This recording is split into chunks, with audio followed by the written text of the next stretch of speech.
Alors, merci pour l'invitation pour parler de ce projet qui nous inspire depuis plusieurs années. Ça nous a vraiment pris longtemps à monter un projet sur la Mille-Îles. Je dirais que quand je suis arrivée à Polytechnique, j'avais un peu peur de la Mille-Îles parce qu'on s'intéressait à des questions comme quelles sont les sources des contaminations qui pourraient contaminer les prises d'eau.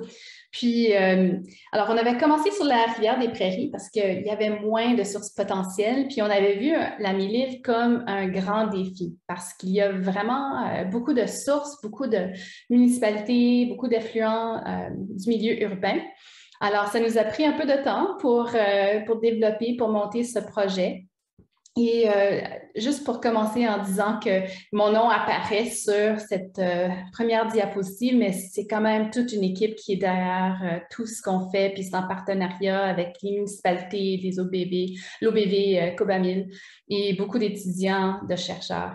Mais je voulais juste aussi montrer, parce que c'est un peu un souhait un jour que j'aimerais faire. Alors, ça, c'est une photo dans l'arrière-plan, c'est une photo de Tourisme Laurentides et c'est une cabane à pêche. Puis, ça, c'est quelque chose que je voulais vraiment faire, c'est utiliser les cabanes à pêche comme endroit ou une place où je pourrais installer des mésocosmes pour étudier la qualité de l'eau durant l'hiver, parce que souvent, nos projets de recherche manquent des données. Alors, souvent, on va aller échantillonner lorsqu'il fait plus beau. Puis l'hiver, c'est toujours un défi. Mais là, on a une situation, alors c'est sur la rivière des Mille-Îles, où on peut avoir accès direct à l'eau par ces cabanes à pêche.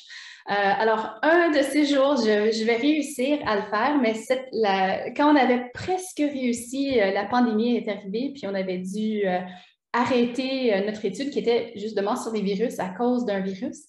Mais un jour, on va réussir. Mais je pense que c'est tellement une bonne idée. C'est pour ça que je présente ça à tout le monde, si jamais vous êtes intéressé.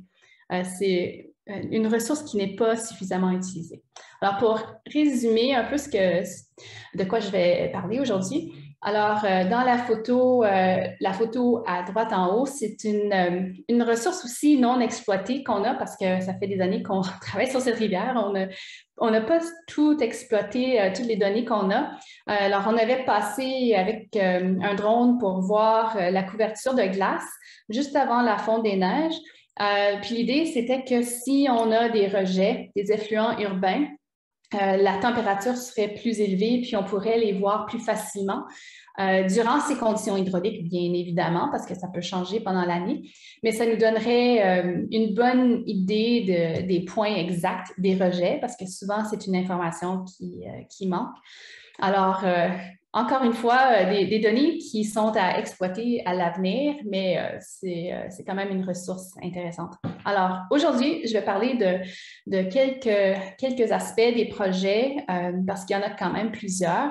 Alors, premièrement, l'étude de vulnérabilité. Alors, c'est un modèle de coopération entre les municipalités, un organisme de bassin versant et Polytechnique Montréal. Alors ça, c'est un aspect, mais on a aussi d'autres projets de recherche en cours. Donc, un suivi en continu, on a fait un suivi en continu de la contamination fécale à partir de l'activité enzymatique de colis. On a un modèle hydrodynamique de cette rivière et on a pu jouer avec, mais c'est aussi, encore une fois, un outil qui est à notre disposition qu'on pourrait utiliser si jamais on voudrait poser d'autres questions. Alors, quel serait l'impact d'un déversement à point A sur les prises d'eau? Alors, le modèle est monté, puis on a pu poser certaines questions de recherche, mais c'est sûr que c'est disponible. Finalement, on a aussi utilisé ce site d'études pour réfléchir un peu aux aspects des changements climatiques. Alors, je vais présenter une toute petite partie de ça, mais évidemment, c'est beaucoup plus large. Puis aussi, juste quelques mots sur les actions pour la protection de la source d'eau potable. Évidemment, c'est complexe comme rivière. On ne peut pas parler de cette rivière dans 15 minutes, mais pour cette présentation, je me concentre un peu plus sur la contamination fécale, puisque c'est quand même un des enjeux prioritaires de cette rivière. Alors ici, La rivière des Mille-Îles, pourquoi la Mille-Îles? Alors, j'ai déjà mentionné que c'est une rivière assez complexe, mais c'est aussi une rivière très intéressante. Alors, on sait que le début de la rivière, c'est un endroit, le débit est contrôlé par un seuil. Puis, en 2010, il y avait une sécheresse, une période d'étiage très sévère où on avait peur de manquer d'eau, surtout pour les usages. Alors, par exemple, l'eau potable. Alors, on a effectué des travaux justement pour creuser, pour permettre un plus grand débit en période d'étiage. La photo à gauche, c'est alors il a terminé son doctorat, c'est Émile Sylvestre, qui a passé avec Mounia, que je devrais aussi mentionner, qui écoute en ce moment, qui a participé à des campagnes d'échantillonnage très intenses. Donc, ils ont passé à des endroits, pas juste sur la Mille-Îles, mais à quelques autres points d'échantillonnage. Plus de 24 heures, ils sont restés dans les usines d'eau potable pour échantillonner durant des événements.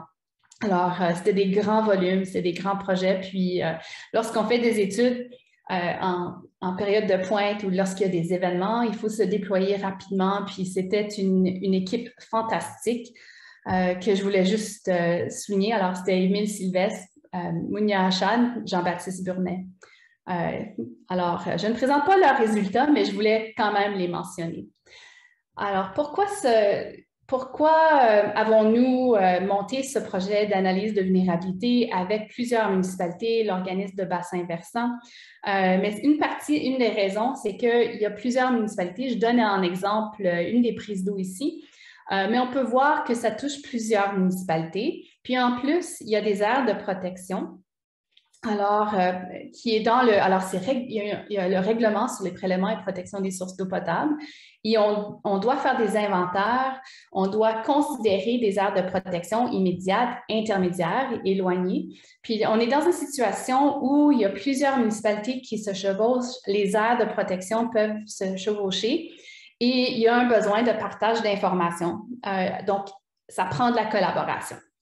Alors, c'est pour ça qu'on a travaillé tous ensemble, les municipalités qui ont des prises d'eau, avec Cobamil, qui est aussi qui ont fait beaucoup de travail pour aller chercher les données auprès des municipalités, mais qui sont vraiment importants pour la communication, justement, parce qu'ils ont des liens avec les communautés avec qui nous travaillons.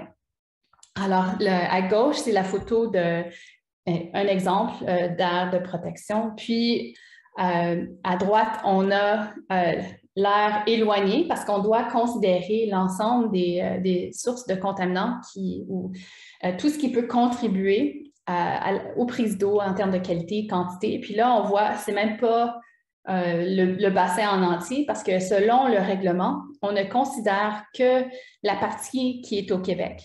Puis, on sait très bien qu'il y a quand même une source potentiellement importante, il y a Chalk River, mais c'est du côté ontarien. Donc, officiellement, on n'a pas le considéré, mais on le mentionne, puis on peut quand même réfléchir un peu à qu'est-ce qui pourrait survenir. Alors ici, il y a le règlement, je l'ai mentionné, le règlement sur le prélèvement des eaux et leur protection qui est entré en vigueur en 2014. Donc, il y a eu 5 ans. Alors, les municipalités, toutes les municipalités québécoises qui ont des prises d'eau doivent, mais ça, je généralise un peu, mais doivent préparer des évaluations de vulnérabilité de leur prise d'eau. Donc, il y a le guide pour les analyses et il doit suivre ce guide, mais c'est quand même un petit défi parce qu'on n'a pas nécessairement la recette complète. Donc, il y a beaucoup de questions. Alors, ça soulève des questions de recherche aussi qui sont intéressantes. Alors, comment le faire? Quelle est la meilleure façon de le faire? Alors, sur cette rivière, il y a 6 prises d'eau. Alors, pour ce projet d'analyse de vulnérabilité, je mentionne les 6 prises d'eau, 2 montagnes, Saint-Eustache, Sainte-Thérèse, Laval, Rosemère et La Reine. Ensuite, je voulais aussi mentionner, j'essaie autant que possible, parce que c'est vraiment un projet avec beaucoup de gens qui ont contribué. Donc, Cobamil avec Raphaël Goulet, Vincent Lessard. et Polytechnique. Alors, Raja Kamoun a fait un travail énorme avec Cobamil sur les analyses de vulnérabilité et elle termine son doctorat sur de faire la synthèse des méthodologies de comment bien faire des analyses de vulnérabilité. Il y a Baptiste Lévesque qui a travaillé sur des questions de changement climatique et de modélisation hydrodynamique avec Albert et Mohamed. Et Baptiste a été... alors, c'est Françoise Vichet qui est sa directrice, puis il y a aussi Michel Prévost qui a contribué un peu de façon générale à ce projet. Mais je passe à travers tout pour aller, parce qu'il y a beaucoup de choses à présenter, mais juste les grandes lignes, un aperçu global. Alors, qu'est-ce qu'on peut conclure de ce qu'on a vu avec les analyses de vulnérabilité? Il y a des rapports qui ont été rédigés qui ne sont pas encore publics. Et le ministère a reçu je sais très bien le nombre de pages qui ont été rédigées pour chaque rapport, mais des centaines de pages par rapport. Et ça, c'est juste pour les municipalités de la MILIL. Ça, on doit multiplier à travers la province au complet. Donc, le ministère de l'Environnement a beaucoup de rapports à lire en ce moment. Mais qu'est-ce qu'on peut dire? Alors, ils ne sont pas publics encore, mais de façon générale, qu'est-ce que je peux dire de ça? Alors, on peut dire que le risque, ce n'est pas étonnant. Le risque microbien est très élevé à certains endroits, mais ce n'est pas partout. Alors, ce n'est pas comme si l'ensemble des prises d'eau sont considérées comme hautement vulnérables aux contaminants microbiologiques, mais on peut quand même reconnaître qu'il y a beaucoup d'effluents et qu'on pourrait faire mieux à certains endroits. Il y a un problème de matière fertilisante pour certaines prises d'eau. Évidemment, les oléoducs, on en parle un peu moins, mais c'est quand même une préoccupation majeure. Alors, les déversements de matières dangereuses, les oléoducs, il y a quand même, ce sont des milieux hautement urbanisés. Et on sait que lorsqu'on a des déversements accidentels, on peut perdre la ressource pendant une certaine période. Ce qu'on peut dire de façon générale, c'est que, et ce n'est pas étonnant, les effluents municipaux dominent la contamination. Mais ce qui est vraiment important, alors là, on a produit tous les rapports pour chaque municipalité, mais on a vraiment besoin d'un portrait global. Puis, ce qui est vraiment bien avec l'approche, ce modèle de collaboration, c'est qu'on a mis ensemble tous les acteurs, les municipalités, l'organisme de bassin versant. Et on est dans une période, mais on est encore dans la pandémie, ce n'est pas terminé encore, mais nos gouvernements ont beaucoup dépensé sur la réponse à la pandémie. Alors, il y a beaucoup d'inquiétudes concernant les budgets pour mettre à niveau, par exemple, une station d'épuration. Et là, avec les discussions qu'on commence à avoir avec les municipalités, en fait, c'est les municipalités souvent qui veulent dire, mais nous, dans notre planification, on veut, si on est pour faire ce travail-là, pour investir des millions, on veut que ça soit bon, que ça soit durable pour les prochains 30 ans. Alors, souvent, c'est les municipalités qui veulent aller un peu plus loin. Mais là, la question, c'est d'où viendra le budget? Alors, c'est là qu'on a vraiment une possibilité de se concerter. Alors, il y a plusieurs. Alors, parce que peut-être une station d'épuration est une source de contamination pour une des prises d'eau, peut-être en offrant ce portrait global, on aura peut-être une meilleure façon d'aller chercher du financement pour faire les travaux nécessaires. Parce que oui, il y a des travaux qui sont nécessaires, mais on est dans une période où il y a peut-être plus de difficultés pour aller chercher les montants.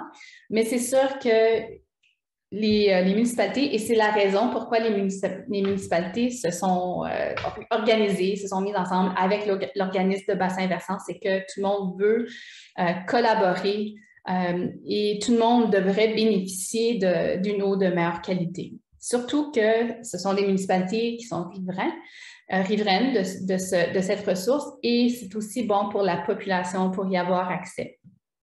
Alors, là, on va parler plus spécifiquement de cette contamination qui peut venir des effluents municipaux. Alors, ce qu'on a fait, On a un système, alors ça, c'est ce qu'on avait fait à un des sites, pas nécessairement sur la Mille-Îles, mais c'est une photo à droite de notre système de suivi. Alors, on a des échantillonneurs automatiques, on a un système de suivi de l'activité enzymatique de la bactérie E. coli. Alors, c'est assez spécifique, c'est spécifique aux bactéries E. coli. Et on détecte la fluorescence. Alors, ce qu'on détecte avec la fluorescence, c'est vraiment les bactéries qui sont métaboliquement actives, mais parfois ne sont pas cultivables. Alors, on peut avoir des différences entre les E. coli mesurés par la culture, mais la corrélation qu'on a vue était très bonne. La détection est automatisée, rapide. C'est assez coûteuse. En ce moment, il y a encore besoin de personnes qualifiées. Ce n'est pas quelque chose qu'on peut donner un organisme de bénévoles facilement, mais ça s'en vient, ça s'en vient. Alors, ce qui est intéressant, alors voici des résultats sur la Mille-Îles avec ce système de suivi en continu. Alors, on a un effluent municipal. Alors, ici, c'est durant la période de fonte des neiges. Alors, on commence ici au mois de février. Alors, ça, c'est le débit. On a le débit et l'activité. Alors, en bleu, c'est le débit. Et en orange, c'est l'activité enzymatique. Et une des raisons, alors si on regarde l'activité enzymatique, on a vu, c'est un signal qui se reproduit au quotidien. Alors, il y a une certaine périodicité dans le signal, puis on s'est dit, qu'est-ce qu'il pourrait produire? Alors, ça, c'était mesuré à un certain point. On s'est dit, qu'est-ce qui pourrait créer ce signal qu'on observe? Puis on s'est dit, ça ressemble vraiment à un effluent municipal. Alors, on est allé en amont, puis on a regardé le débit d'un effluent municipal, puis on a découvert que les deux, alors ça, c'est durant l'hiver, et on a vu une bonne corrélation avec un décalage de 4 heures en hiver. Et on a fait la même chose. La corrélation en été était un peu moins bonne, mais était quand même là. Mais le temps entre le signal, c'était 8,5 heures. Alors, pour le temps séparant les deux signaux. Alors, on a pu identifier avec cet appareil, en faisant les analyses du signal, on a pu observer une des sources majeures de la contamination à un point en aval avec le signal. Alors, c'est très puissant comme outil dans une série temporelle. Puis, on voit ici, ça ne change pas, mais ça, c'est durant une période où il y a quand même des dérivations des effluents municipaux. Alors, au printemps, c'est quelque chose qui arrive fréquemment. Alors, c'est une période critique. Alors, en conclusion de cette petite partie de l'étude, la fonte des neiges locales, c'est une période critique. Et les systèmes de suivi en continu peuvent être utilisés pour identifier des sources de contamination fécale. Puis, on peut utiliser ces informations pour faire des efforts pour réduire les dérivations des stations d'épuration. Et on avait aussi vu, parce que c'est pas durant la fonte des neiges, souvent, il y a plusieurs sources de contamination qui peuvent s'additionner. Il y a des effets cumulatifs. Mais on voit très clairement les effluents municipaux qui sont là tous les jours, qui dominent vraiment dans une rivière comme la Mille-Îles. Alors, on arrive à la partie modélisation hydrodynamique.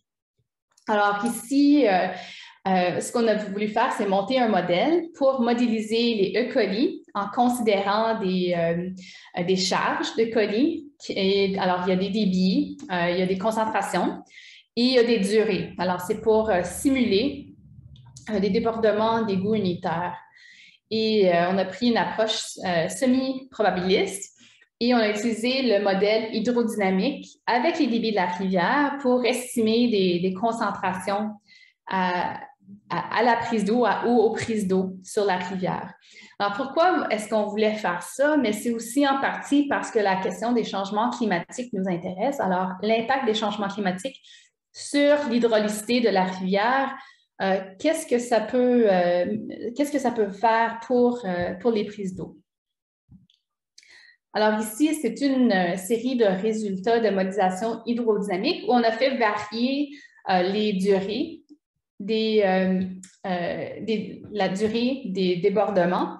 On a aussi varié le débit de la rivière. Et pourquoi avons-nous pris cette approche? C'est que souvent, lorsqu'on travaille en changement climatique, on a des scénarios d'émissions de CO2 et on sait que nos résultats qu'on aura éventuellement, alors ça va changer les précipitations, les températures, qui aura un impact sur l'hydrologie d'un bassin versant.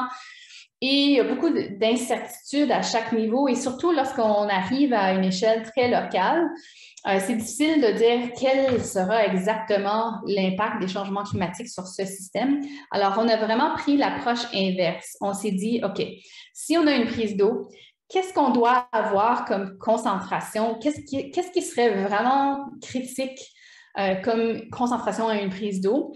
Et quels sont les scénarios qui pourront générer ces concentrations, qui sont des concentrations préoccupantes?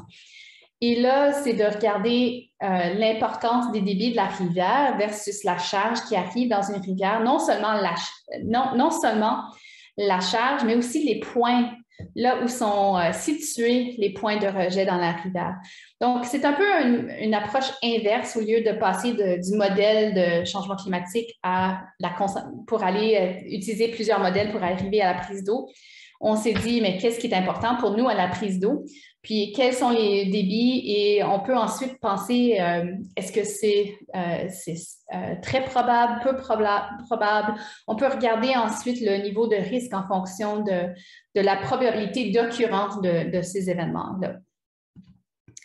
Alors, leçon apprise de cette partie de modélisation hydrodynamique. Alors, la position et la durée des débordements est plus importante que le nombre de débordements actifs. Alors, pour une prise d'eau, là où c'est situé, c'est vraiment ce qui va déterminer la concentration.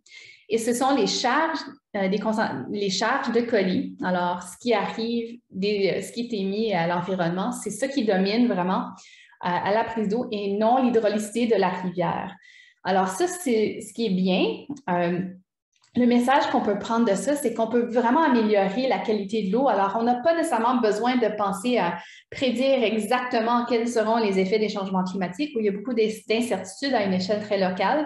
Mais on peut dire, on passe tout de suite à l'action. On sait qu'on peut améliorer la qualité de l'eau à des endroits prioritaires. On peut connaître les endroits prioritaires et ensuite se focaliser sur ces points de rejet spécifiquement et agir là en premier. Parce que c'est ça qui va faire la plus grande différence, que ce soit le climat actuel ou en climat futur. Alors, pour les changements climatiques, vraiment l'adaptation, le message, c'est que les municipalités peuvent réduire le risque de contamination microbienne en minimisant les effluents municipaux.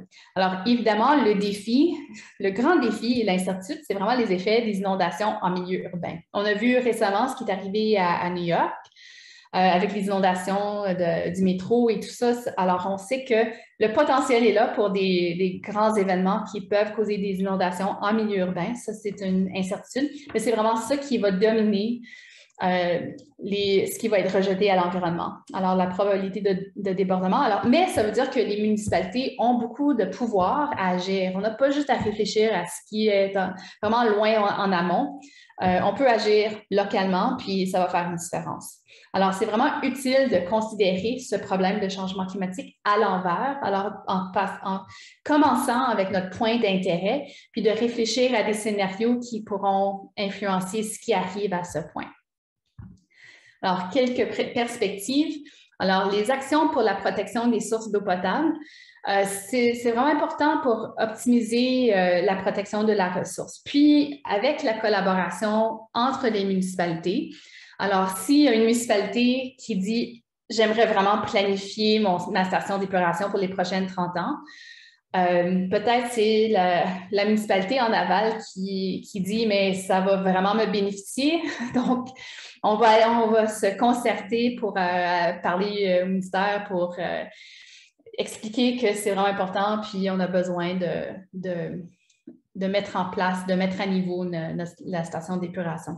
Alors, on verra comment ça fonctionne. Il y a un peu d'incertitude parce que là, on a ces analyses de vulnérabilité, on sait ce qui est important, ce qui est prioritaire, et là, on doit passer à l'action. Puis, une rivière comme la Mille-Îles, ce qui est bien, c'est qu'on connaît les sources dominantes de contamination. Puis il y a des solutions possibles. Puis ça ne va pas seulement bénéficier les prises d'eau, ça va bénéficier les autres usages, donc les activités récréatives. Il y a quand même plus de potentiel d'accès direct à la ressource. Mais ce modèle de collaboration, c'est essentiel pour la bonne gestion de la ressource et particulièrement pour la Mille-Îles, là où il y a vraiment beaucoup de municipalités qui sont à proximité l'une de l'autre. Alors, c'est très important, puis de maintenir cette collaboration. Puis on aurait pensé qu'on aurait des municipalités qui vont se pointer du doigt. C'est pas ça c'est pas ça du tout, parce qu'en fait, ce qu'on a vu, c'est que nos partenaires municipaux veulent aller de l'avant avec des projets pour bien planifier l'avenir de cette ressource. Alors, merci de votre écoute. Je suis là pour prendre vos questions.